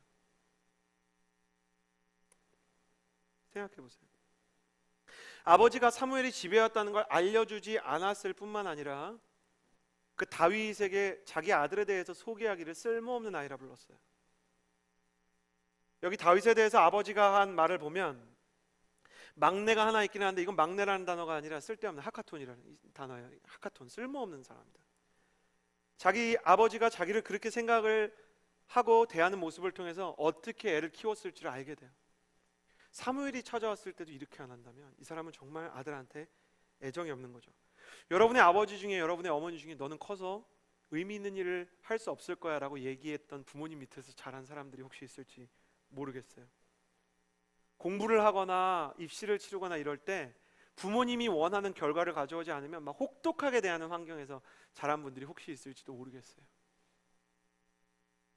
여러분, 하나님이 왜 그런 환경에서 우리를 내버려 두시는 것입니까? 뿐만 아니라 다윗의 형제들도 아까 이야기한 것처럼 다윗이 골리앗과 싸우려고 할 때 큰형과 작은형들이 다윗한테 화를 내면서 네가 여기 싸움 구경이나 하려고 놀러와서 형들 지금 힘든데 괴롭히냐 이렇게 얘기해요. 근데 다윗이 얼마나 억울하냐면 수십 킬로 떨어져 있는 산 지역에 베들레헴 평지에서 산간을 다 막 기어 올라가고 골짜기와 봉우리를 통과해가지고 형들한테 도시락을 준 거거든요. 그러니까 다윗이 얼마나 억울합니까? 형들 생각해서 도시락 갖고 왔는데 형들이 너 왜 쓸데없이 여기 왔냐? 근데 왜 형들이 그랬냐면 얘가 진짜 하나님의 사람으로서 뭔가 공을 세울까 봐 무서웠던 거예요. 질투가 있고 시기가 있었을 거예요. 여러분의 인생에서 당신을 시기하고 질투하고 오해하는 사람들이 있었습니까? 하나님은 왜 우리에게 이런 사람들을 주시는 겁니까? 성경은 이렇게 얘기합니다. 기뻐하고 즐거워하라. 하늘의 상이 크다. 누군가 당신을 시기하고 질투하고 상처를 줄 때 하나님은 당신을 바라보세요. 하나님도 당신의 그 인생과 슬픔에 대한 당신의 그 아픈 순간들에 주목하고 계세요. 그리고 주목하시고 침묵 속에 계신 하나님은 뭘 하냐? 이 사람이 무엇을 선택하는지를 보고 계세요. 당신이 완전히 무너져서 원망과 낙심과 좌절과 상처 가운데 들어가도 하나님께서 당신을 치유하시겠지만 다윗은 상처와 원망과 아픔이 아니라 하나님 앞에 기도하러 가는 사람이 됐어요. 다윗의 수많은 시편은 다윗의 상처 속에서 쓰여졌어요. 아버지가 나를 인정해 주지 않고 사울왕이 나를 질투하고 형들도 알아주지 않는 사방이 정말 사면초가와 같은 상황 속에서 다윗은 아무도 모르는 노래를 작곡했어요. 그러니까 좀 이상한 거예요. 다윗의 시편이라는 거는 광야에서 만들어졌다는 거는 뭐냐면 이게 발표할 수 없는 음원을 만든 거예요. 그러니까 노래를 만들었는데 자기 혼자밖에 몰라요. 그러니까 오랜 정말 무명 가수인 거죠. 그가 귀신을 쫓을 정도로 찬양의 은사가 있었는데 그게 가치 있다고 생각해 주는 사람들이 없었어요. 그냥 그런 외로움과 외면과 소외와 상처의 광야에서 살아가는 것이죠. 그러나 다윗은 그 소외의 광야 속에서 하나님 앞에 계속 기도의 제단을 쌓았어요. 저는 다윗을 통해서 이런 걸 배워요. 사람이 나한테 상처 주는 걸 내가 막을 수가 없어요. 내가 아무리 애쓰고 변호하고 눈물을 흘려보고 소리를 바락바락 질러도 그 사람들이 나한테 상처 주는 거 멈추지 않을 수 있습니다. 그렇지만 상처가 내 인생을 지배하는 것은 막을 수가 있어요. 그 상처가 나를 이끌고 가고 나의 정서와 나의 인생의 주된 목표와 내가 언젠가 잘 돼서 너를 짓밟고야 말리라, 내가 언젠가는 정말 너한테 한 방 먹이리라, 그렇게 나의 마음이 망가지는 것을 막을 수는 있다는 거예요. 당신이 상처 입은 채로 하나님께 나아갈 수 있다면 상처는 그 영향력을 조금씩 상실하게 되는 거예요. 언젠가는 요셉처럼 사람들은 나를 해치려고 그랬지만 하나님은 그걸 선으로 바꾸셨다고 고백할 수 있는 지점까지 하나님은 분명히 인도해 주세요. 상처 입은 사람이 기도할 때 성령님은 기름 부으세요. 왜 하나님이 성령님을 기름 부음이라는 형태로 상징시키셨을까? 여러분 궁금하지 않으세요? 많은 게 있잖아요. 하나님이 나무를 세운다고 할 수도 있고, 하나님이 성령의 기름 부으심을 산이라고 할 수도 있고, 근데 굳이 기름을 선택한 거는 기름을 붓는 행위가 그 당시에 의료 행위를 상징했기 때문이에요. 기름을 붓는 건 상처에 이렇게 바르는 연고 역할을 했어요. 이 올리브유가. 그러니까 성령의 기름 부음이 임하기 위해서 어떤 사람이 상처를 경험할 수도 있다는 거 하나님께서 알고 있었어요. 하나님께서 그 사람을 상처 입히고 어렵게 하기 위해서 그렇게 만든 건 아니지만 사람이 사람에게 상처를 줄 때 오히려 하나님께서 기름 붓기 위해서 그 사람을 주목한다는 걸 알려주고 싶은 거예요. 여러분의 부모님이 여러분에게 상처를 줬습니까? 형제들이 당신을 질투합니까? 여러분의 직장 상사가 미친 사람처럼 당신을 핍박합니까? 기름 부음이 가까이 있어요. 하나님이 기름통을 들고 당신 앞에 서 있다는 거예요. 나는 그 자리에서 여러분의 감정과 상관없이, 여러분의 일반적인 반응과 상관없이 하나님 앞에 기도하기로 미친 척하고 반응해보는 사람이 되기를 주님의 이름으로 축복합니다. 하나님, 너무너무 힘든데 내가 기도하겠습니다. 하나님, 내가 너무너무 괴로운데 여기서 한번 하나님 앞에 무릎 꿇어 보겠습니다. 다윗은 20년 동안 이걸 훈련해요. 20년 동안. 다윗도 이걸 쉽게 하지 않았어요. 20년이 걸렸다는 거에서 우리가 뭘 배울 수 있느냐? 다윗도 그게 쉽고 자연스럽게 되기까지는 오랜 시간이 걸렸다. 그래서 이 말씀을 들으면서 또 사단의 잘못된 메시지에 속지 마십시오. 나는 상처가 찾아오면 기도 못하는데 난 다윗 되기 틀렸구나, 이런 이야기를 하기 위해서 이 얘기를 하는 게 아니에요. 근데 이런 얘기를 들으면서 난 다윗 되긴 틀렸어. 나는 왜냐면 하나님한테 서운하면 기도를 못하거든. 나는 힘들면은 기도 안 하거든. 난 틀렸어. 기름 부음은 이번 생엔 틀렸어. 글렀어. 그렇게 생각하게 하는 마음이 찾아올 수 있어요. 다윗도 20년 걸렸다. 저를 따라해 보시겠습니까? 다윗도 20년 걸렸다. 상처의 자리에서 기도하는데 20년 걸렸어요. 상처를 극복하고 하나님 앞에 나아가서 자연스럽게 하나님 앞에 그때마다 마음을 쏟아낼 수 있는 하나님의 사람이 되기 위해서 20년을 훈련했어요. 온전히 하나님 신뢰하는데 20년이 걸렸다고요. 물론 이 말이 끔찍하게 들리는 사람도 있을 거예요. 20년 걸려요 앞으로? 제가 오늘 어떤 지체랑 통화를 했는데, 하나님, 내가 정말 하나님이 저를 변화시키는데, 제가 사랑하는 사람들을 변화시키시는데 20년 걸리면 어떡하냐고 무서워하더라고요. 그러나 다윗의 생애를 보면 그 20년이 하나님 안에서 굉장히 행복했다는 걸 알 수 있어요. 준비는 분명 어렵고 힘든 시간이기도 하지만 그 준비하는 시간 동안 다윗은 하나님을 정말 깊이, 정말 직접적으로, 정말 확실하게 만났어요. 준비는 혼자 하는 게 아니에요. 내가 준비할 때 하나님께서 같이 계시고, 내가 준비할 때 하나님께서 은혜 부어주시고, 내가 준비할 때 성령님께서 나를 위로해 주시고 격려해 주시고 나를 이끌어 주실 거예요. 그렇기 때문에 이 6월 어노인팅 기간 동안 나와 함께 하시는 하나님을 여러분이 다 만났으면 좋겠어요. 그래서 하나님께서 여러분의 마음 가운데 기도하려고 할 때 그 기도를 도와주시고 밀어주시고, 내가 무너지려고 할 때마다, 쓰러지려고 할 때마다, 하나님 앞에 토라지고 포기하려고 할 때마다 나를 만지시는 것을 경험하는 치유의 역사가 있게 되기를 주님의 이름으로 축복합니다. 이 치유의 기름 부으심을 다윗이 20년 동안 경험을 했다는 거예요. 다윗은 두 번째로 무슨 준비를 하게 되었는가? 저를 따라 주시겠어요? 괴로운 일이 주어질 때 충성하는 훈련을 했다. 사울이 다윗을 전쟁터로 내보낸 건 제가 여러 번 이야기했지만 그가 곰과 사자를 때려 눕히는 이 돌팔매의 명사수였기 때문이 아닙니까? 다윗이 돌팔매를 어떻게 만들었습니까? 자기에게 주어진 양 지키느라고, 이찬수 목사님 말씀 인용하자면 자기한테 주어진 양 일평생 치면서 내가 이 양 치다가 죽을 사람처럼 하다 보니까 부산물로 주어진 게 물맷돌이에요. 그러니까 물맷돌이 중요한 게 아니에요. 다윗이 무기를 창으로 선택했던, 뭐 활을 선택했던, 아니면 뭐 기관단총을 사용했던, 다윗이 어떤 것을 선택했어도 양을 치는 일에 충성을 다하는 사람이었다면 나무 막대기를 가지고도 아마 골리앗을 쓰러뜨리는 경지에, 그 고수의 경지에 이르렀을 거예요. 근데 우리는 골리앗은, 하나님이 나를 골리앗 쓰러뜨릴 그 일을 위해서 준비시킨다는 생각 못하고 무슨 생각하냐면 양만 보는 거죠. 아니, 왜 내 인생에 자꾸 양들이 이렇게 있는 거야? 왜 이렇게 어렵게 하는 사람들이 있고, 왜 이렇게 복잡하게 하는 사람들이 있고, 왜 나를 이렇게 의지하는 사람이 있는 거야? 어떤 사람한테 양은 사람이에요. 그리고 어떤 사람한테 양은 하찮은 일이에요. 회사 같더니 맨날 복사만 시키고 커피만 타오라 그러고, 아이스 아메리카노 주문 받아오라 그러고, 커피빈 가서 스타벅스 가서 메뉴판 찍어가지고 주문 받으라는 얘기만 하고, 내가 커피 타려고 여기 왔나 맨날 그런 것만 시키는 거죠. 그러니까 하찮은 일이 자기 양인 사람이 있어요. 어떤 사람한테는 자기의 그 체력적인 극복 자체가 양인 사람이 있어요. 하나님이 자꾸 그런 마음을 주시는 거예요. 내가 볼 때 너는 운동을 해야 된다. 체력을 길러야 된다.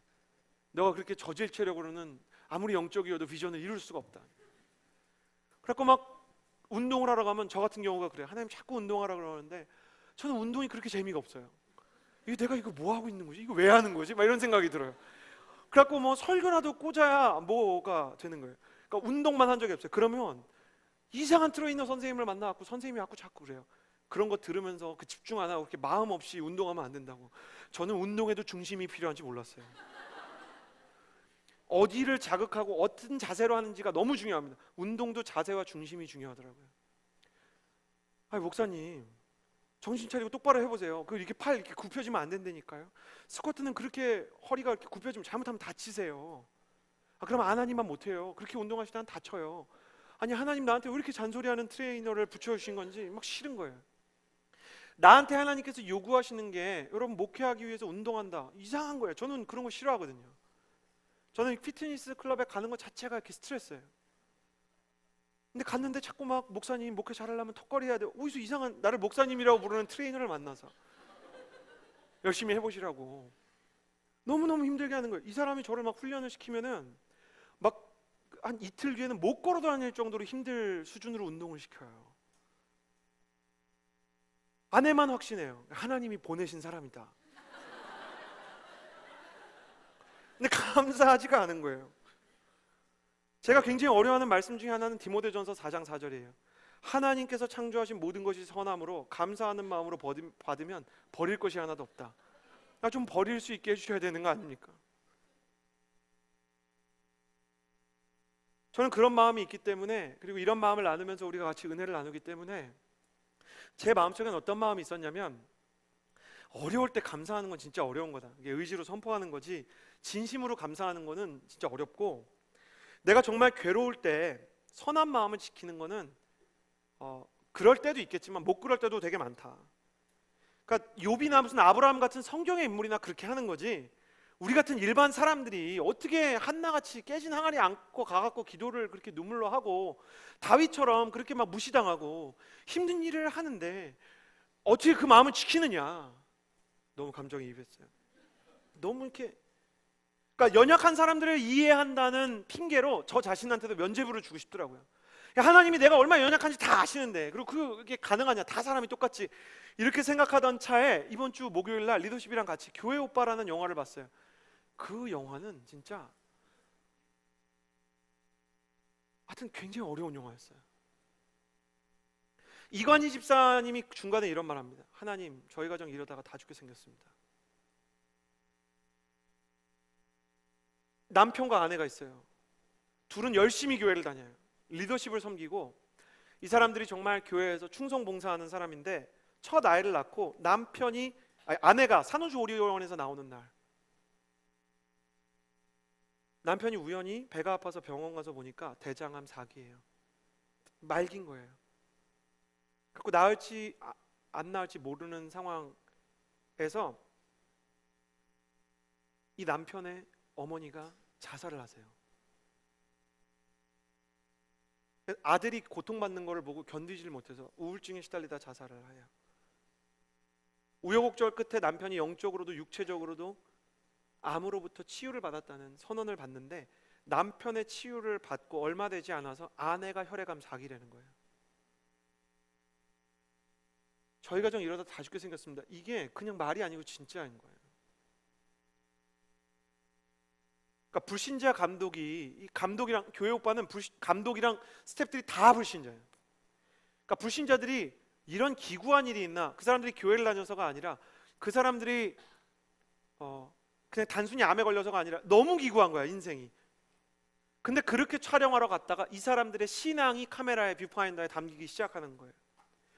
이 감독이 이 사람의 인생에 대해서 뭐라고, 그 사람의 그 말씀 노트 중에 한 줄을 가지고 이 사람의 인생은 이런 거였나 보다, 성경도 모르고 욥기를 보고 감독이 너무 충격받았대요. 성경에 무슨 이런 얘기가 있냐. 근데 충격받은 사람이 신앙도 모르지만 이 사람의 인생은 이런 건 것 같다. 욥기 2장 10절에 이관희 집사님이 적어놓은 구절, 이 모든 일에 욥이 입술로 범죄하지 아니하니라.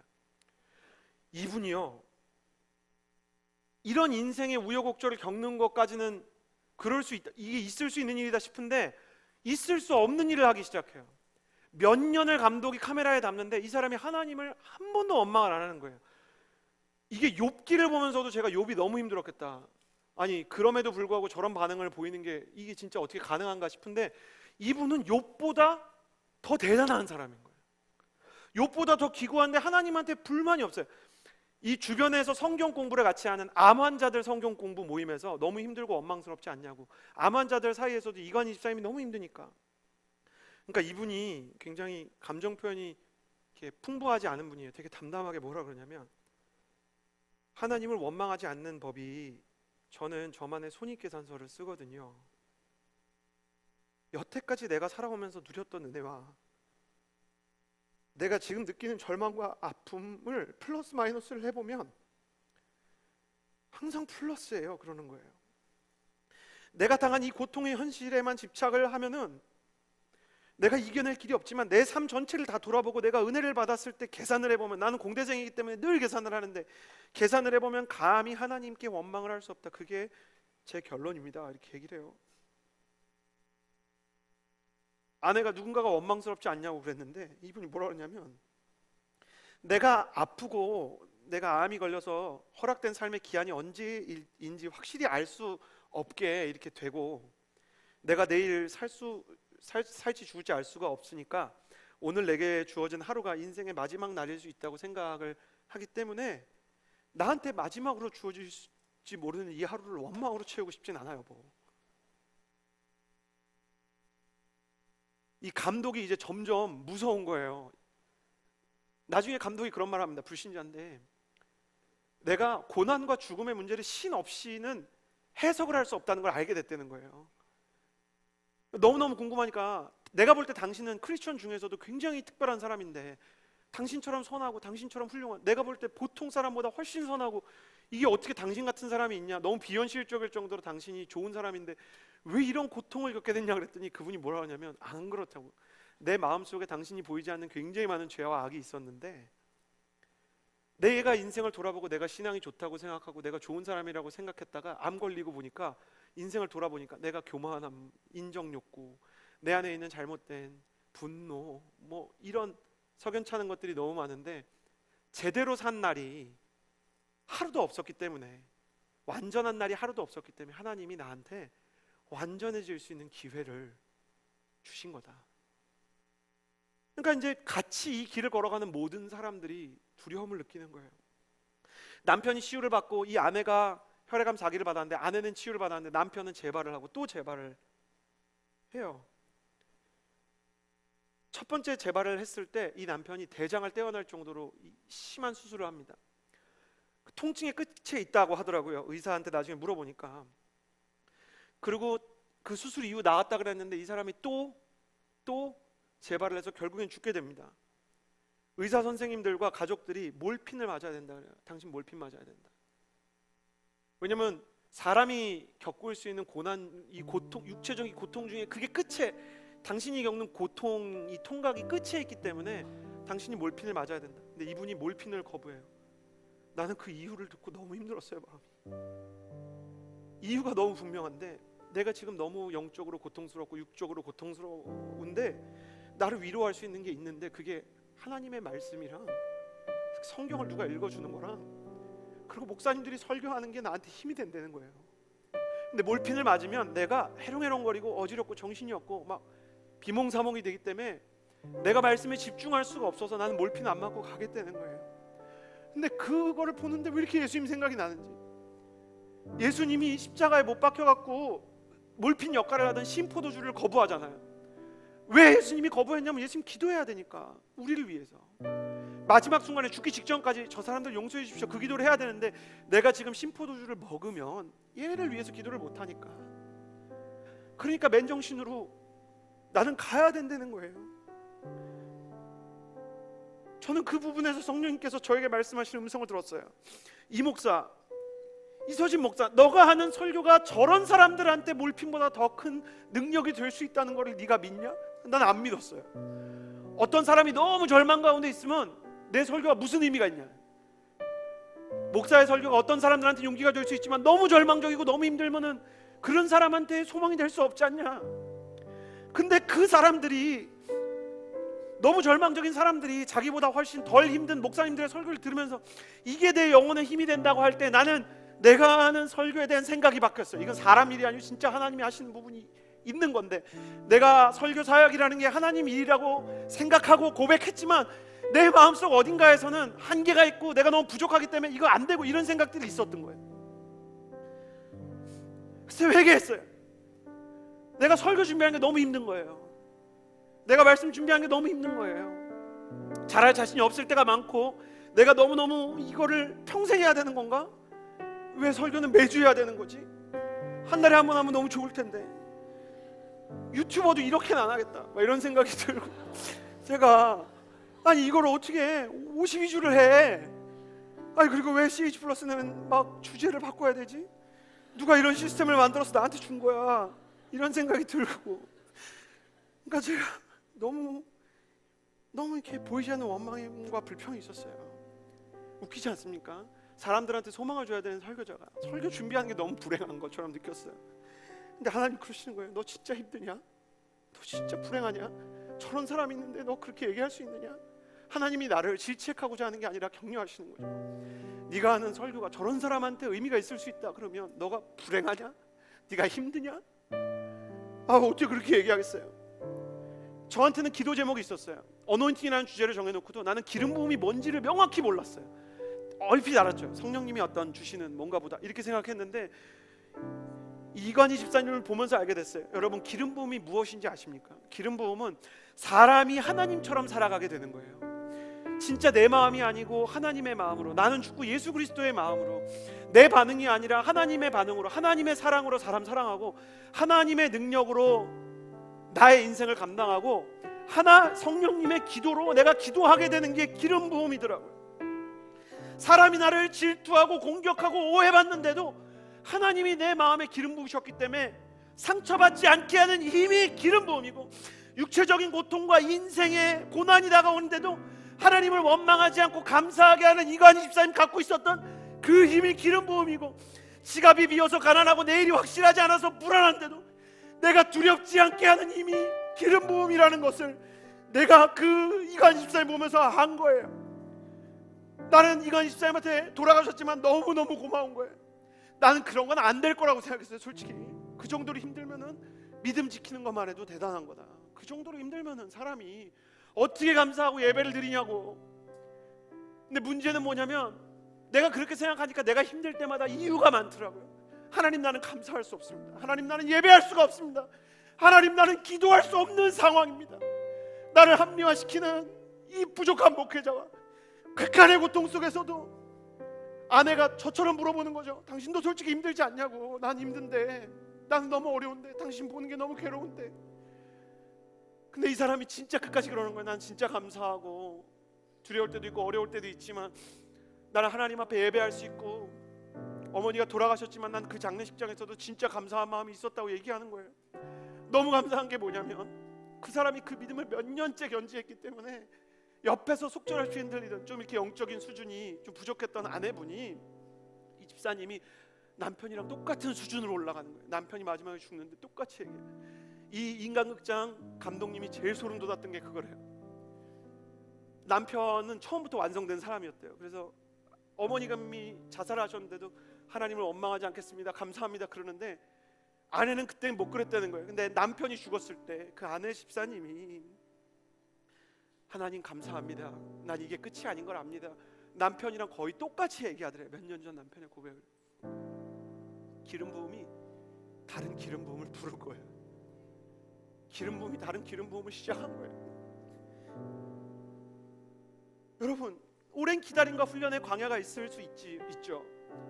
내가 원하지 않는, 정말 너무너무 힘든 다윗처럼 사람들이 나를 알아주는 것도 아니고, 나한테 주어진 일이 마음에 드는 것도 아니고, 내가 무슨 기름 부음 달라 그랬습니까? 내가 영적인 지도자가 되겠다 그랬습니까? 내가 뭐 언제 선교사 되겠다 그랬어요? 하나님, 내가 중보기도자 되겠다고 했어요?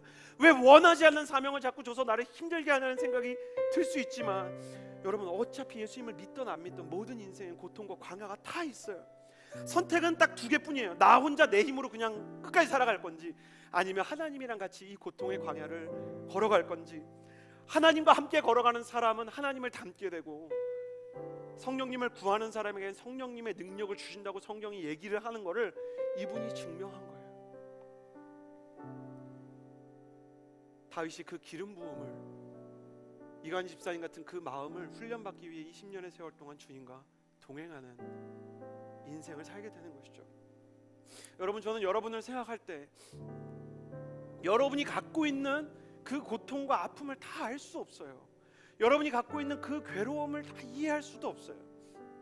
그래서 어떤 때는 너무 미안하니까 그냥, 하나님, 저 사람은 기도 못할 이유가 있습니다. 하나님, 저 사람은 예배 못할 이유가 있습니다. 저 사람은 어떻게 감사합니까? 그래서 감사하라고 막 강요하고 싶지 않고, 기도하라고 푸시하고 싶지 않고, 찬양하라고 고백하고 싶지 않았는데, 그러나 두렵고 떨림으로 이렇게 얘기하고 싶어요.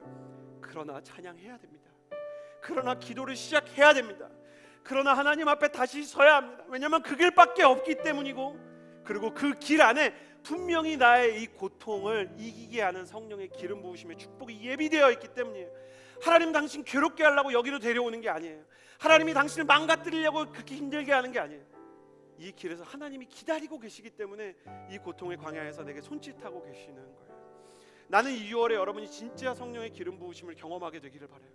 여러분의 성령의 기름 부으심을 통해 고난도 여러분을 움직일 수 없고, 상처도 여러분을 끌고 갈 수 없고, 사람도 당신을 두렵게 할 만한 위력자들도 당신을 해치 못하는 경지에 이르게 되기를, 그 훈련이 시작되기를 주님의 이름으로 축복합니다.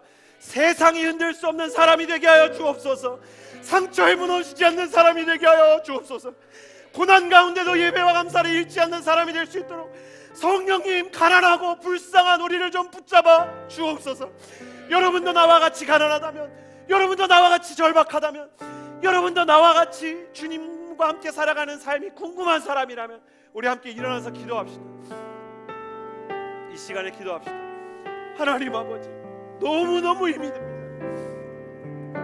어떻게 보면 아무 일도 아닌데 내가 너무 연약해갖고 하나님, 내가 감사할 수 없고 찬양할 수 없고 기도할 수 없고 살아갈, 이겨낼 어떠한 자격이 없는데 하나님 아버지, 다윗처럼 내게 기름 부어주시고 내 중심에 하나님이 있게 하여 주시고 고난과 상처와 공격을 이겨낼 수 있는 성령의 권능을 부어 주옵소서. 그렇게 하나님의 성령의 기름 부음을 원하는 사람마다 한 손은 가슴에, 한 손은 하늘로 향하여 들고 간절한 마음으로 주여 한번 부르짖고 기도합니다. 주여! 아버지 하나님, 아버지 하나님, 아버지 하나님, 아버지, 내가 다시 일어서겠습니다. 내가 성령의 기름 부으심을 삼아 하나님, 나만 보면 다 아버지 하나님, 아버지 하나님 말씀하여 주시옵시고 아버지 치유하여 주시옵시고 기름을 부어 주시옵시고 온전히 아버지 하나님의 성소를 사모하는 마음으로 나갈 수 있도록 주님 역사하여 주시옵소서. 아버지 하나님, 이 시간에 주님을 선택합니다. 이 시간에 주님께 부르짖고 간구하여 나아가오니 아버지 하나님, 아버지 하나님, 내 안에는 선한 것이 없지만은, 내 안에는 주님이 보시기에 합당한 것이 없지만은 아버지 하나님, 진심으로 주님을 찾게 하여 주시옵시고 전심으로 주님께 나아갈 수 있도록 인도하여 주시옵시고 함께하여 주시옵소서. 아버지 하나님, 아버지 하나님, 주님께서는 상한 심령을 찾겠다고 말씀하셨사오니 아버지, 그렇게 나아갑니다. 맨몸으로 나아가고 솔직하게 주님께 나아가오니 아버지, 치유하여 주시옵시고 회복시켜 주시옵시고 하나님의 권능으로서 하나님의 은혜로 우리를 덮어주시옵소서. 내 마음을 덮어주시고 내 인생을 덮어주시옵소서. 아버지 하나님, 내 뜻과 내 생각을 내려놓게 하여 주시옵소서. 아버지 하나님, 아버지 하나님, 아버지 하나님, 주님 역사하여 주시옵소서. 아버지 하나님, 아버지 하나님, 아버지 하나님, 절망 속에서 아버지 하나님 주님께 부르짖게 하여 주시옵시고 온전히 주님께 나아갈 수 있도록 인도하여 주시옵소서. 아버지 하나님, 내가 만나리니 아버지 하나님, 내가 다리하니 내가 만나리니 아버지 하나님, 나를 이제 하나님, 내가 다시 이 세상에 하나님의 놀라운 하나님, 아버지 하나님, 아버지 하나님, 온전히 주님이 도와여 주시옵시고 역사해 주시옵소서. 아내가 하나님, 너무나 재앙과 연약함이 있을 때 아버지 하나님, 아버지 하나님, 아버지 하나님, 아버지 하나님, 아버지 하나님, 내가 만나야 하나님, 아버지 하나님, 성령의 나는 동시에 원합니다. 영원한 내가 어찌하여 우리에게 힘이 나가고 내 속에서 불안해하고 고난을 이겨낼 수 너는 있는 너의 하나님을 사람들의 바라봐 공격이다. 내 얼굴을 놓으시고 내 아픔을 바라보시고 사랑할 수 있는 너의 상처를 치유하시는 아버지 하나님의 마음을 바라볼 수 있도록 인도하여 주시옵소서. 아버지 하나님, 아버지 하나님, 아버지 하나님, 내 영혼아 낭망하지 말지어. 아버지 하나님, 사람이 하나님처럼 살아가게 하는 성령의 능력, 나를 아버지 하나님, 아버지 하나님, 아버지 하나님, 아버지 역사하여 주시옵소서. 아버지 하나님, 나를 다시 일어날 수 있는 용기를 허락하여 주시옵소서. 아버지 하나님, 아버지 하나님, 절망하지 않게 하여 주시옵소서. 주저앉지 않게 하여 주시옵소서. 다시 일어날 수 있도록 역사하여 주시옵소서. 하나님의 말씀으로 치유하여 주시고 하나님의 말씀으로 살려주시옵소서. 아버지, 나의 성품을 주님 인정하 주시옵소서. 아버지 하나님, 아버지 하나님, 나의 불순한 것들이나 나의 약한 것들이나 성령의 불로 태워 주시옵소서. 사랑하는 아버지 하나님, 사랑하는 아버지 하나님, 아버지, 그렇게 내 인생 가운데 주인 되어 주시옵소서.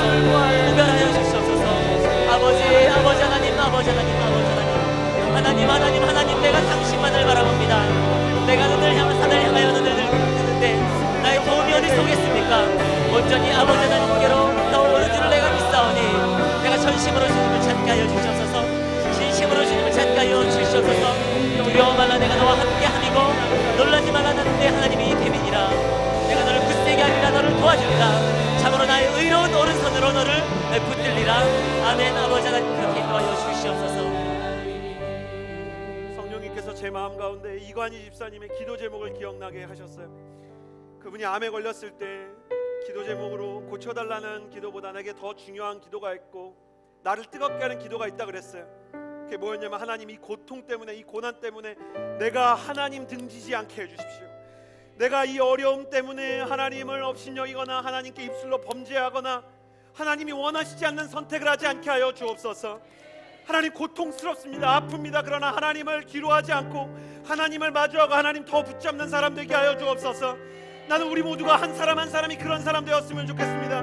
힘들기 때문에 주님 더욱 붙잡고, 괴롭고 어렵지만 주님 찬양하고 주님을 주님으로 대하는 예배자들이 되게 하여 주옵소서.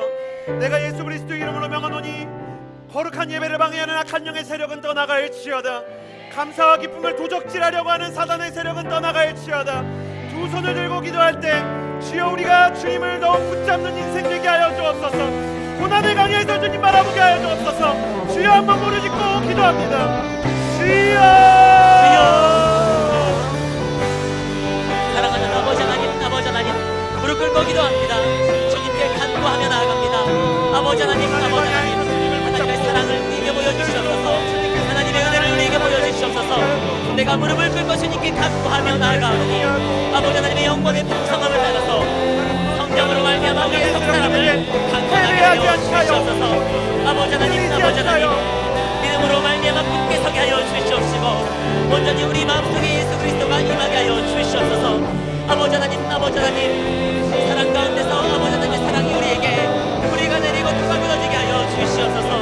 아버지 하나님, 아버지 하나님, 모든 성도와 함께 지식에 넘치는 그리스도의 사랑을 알게 하여 주시옵시고 하나님의 사랑의 너비가 어떠한지 높이와 깊이가 어떠한지 어떠함을 깨달아 알아서 모든 충만하신 아버지 하나님 우리를 충만하게 하여 주시옵소서. 아버지 하나님 우리 가운데 역사하는 그 능력대로 우리가 구하거나 생각하는 모든 것에 넘치도록 능히하시는 아버지 하나님을 간구하고 하나님을 바라보니 온전히 우리 인생 가운데 그 안에서 그리스도 예수 안에서 영광이 영원토록 아버지 하나님 왕하기를 원합니다. 아버지 편안하게 하여 주시옵소서. 아버지 하나님 편안하게 하여 주시옵소서.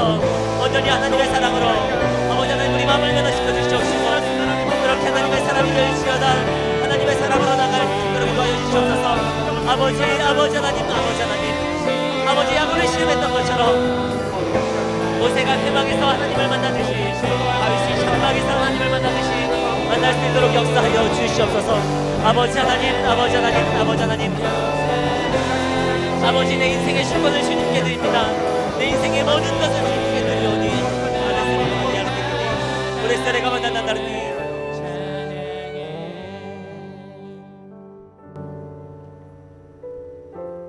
세상에 수도 없이 너 자신이 되라. 너의 인생을 살아라. 다른 사람의 꿈을 이루지 마라 라고 거의 습관처럼 쏟아냅니다. 모든 작가들이, 모든 에세이들이 너 자신이 되라고 이야기하지만 어떻게 나 자신이 될 수 있단 말입니까? 성경은 이렇게 이야기합니다. 너에게 주어진 너의 인생에 감사하고 너에게 주어진 너의 인생을 사랑하라.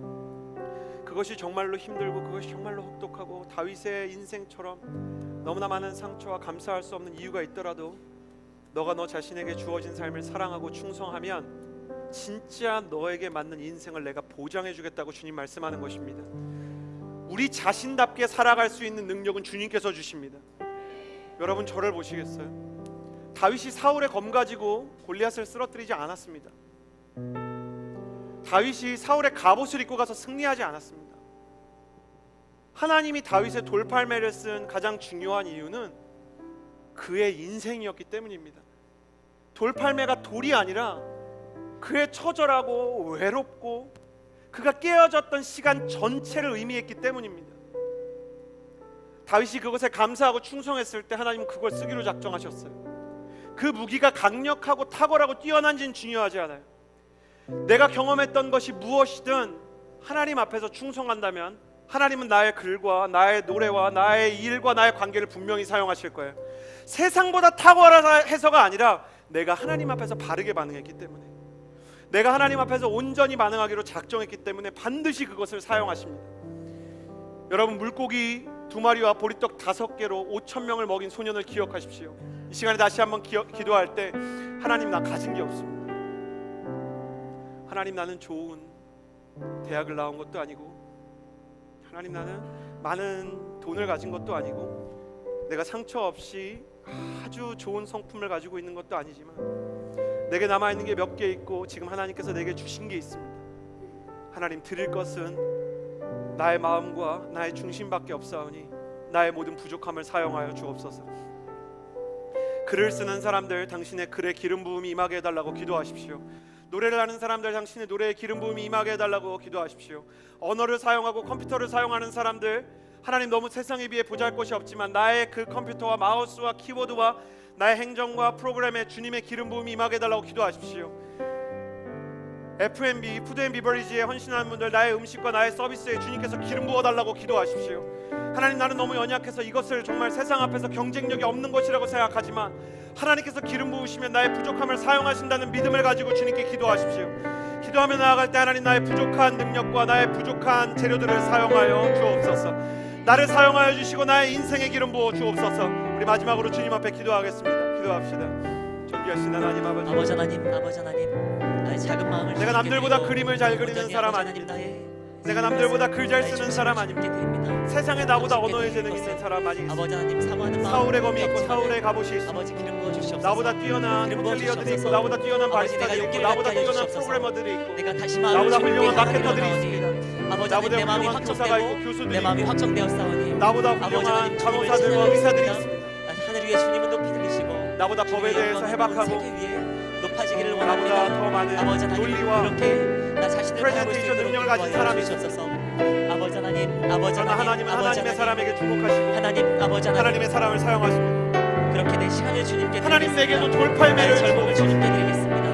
나의 내 인생을 인생을 주님께 사랑하고 드리겠습니다. 내 인생을 주님께 드리는 아버지 하나님, 거룩한 나의 열정과 세상을 진실한 나의 기도의 모든 역사가 것을 있게 주님께 하셔서 드리고 바치고 하나님, 내게 주신 헌신하여 것을 나아가오니 하나님께 쓰임 아버지 받는 하나님, 사람을 말씀하여 위하여 주시고 구별하여 주시고 나를 기뻐 받아 주시고 하나님, 나의 모든 온전히 헌신과 위로하여 서비스와 주시고 섬김과 나의 하나님의 일터에 사랑을 더하여 기름 주시고 부어주옵소서. 아버지 하나님, 그렇게 성령의 기름 그렇게 나와 부어주옵소서. 동행하여 놀라운 주시옵소서. 일이 일어나게 함께 하여 하시는 하나님께 힘입어 내가 용기를 신실하신 내게 하여 하나님 아버지, 한 주시옵소서. 사람 한 사람을 아버지 붙잡아 하나님, 주시고 강건케 하시고 한 역사해 사람 한 사람의 주시옵소서. 노래와 한 사람 아버지 한 하나님, 사람의 아버지 음악과 하나님, 한 아버지 사람 한 하나님, 사람의 기도, 아버지 하나님, 한 사람 아버지 한 하나님, 사람의 아버지 하나님, 아버지 하나님, 아버지 하나님, 하나님께서 우리를 사용하시고 만드시기를 하나님, 원망할 수밖에 없다고, 기도를 할 수 없다고, 기뻐할 수 없다고 우리 자신을 합리화시킬 때도 우리를 사랑하시고 기다려주신 하나님, 하나님 앞에 충성스럽지 못할 때에도 나를 만지시고 고치시고 기다려주시는 하나님, 너무 좋으신 하나님, 나를 포기하지 않으시고 버리시지 않으시는 좋으신 하나님, 하나님, 내 마음과 내 영혼이 얼마나 하나님이 좋은 분인지 명확히 알게 하여 주옵소서. 원망할 이유도 많고 상처받을 이유도 많지만 주님께서 나에게 분명히 부어주시는 은혜를 놓치지 않고 나의 인생을 사랑하며 나의 고난 가운데도 하나님께 감사할 수 있는 예배자가 되게 하여 주옵소서. 준비되게 하시고 중심이 바로 서게 하여 주시고 예배를 잃어버리지 않게 하여 주시고 겸손하게 절망 가운데서도 실수 가운데서도 주님을 신뢰하게 하여 주옵소서. 이제는 우리 구주 예수 그리스도의 은혜와 하나님의 사랑과 성령의 교통하심이 주 앞에 기름 부음을 구하는 모든 청년들 머리 위에 이제로부터 영원토록 함께하여 주실 줄을 간절히 축원하옵나이다. 아멘.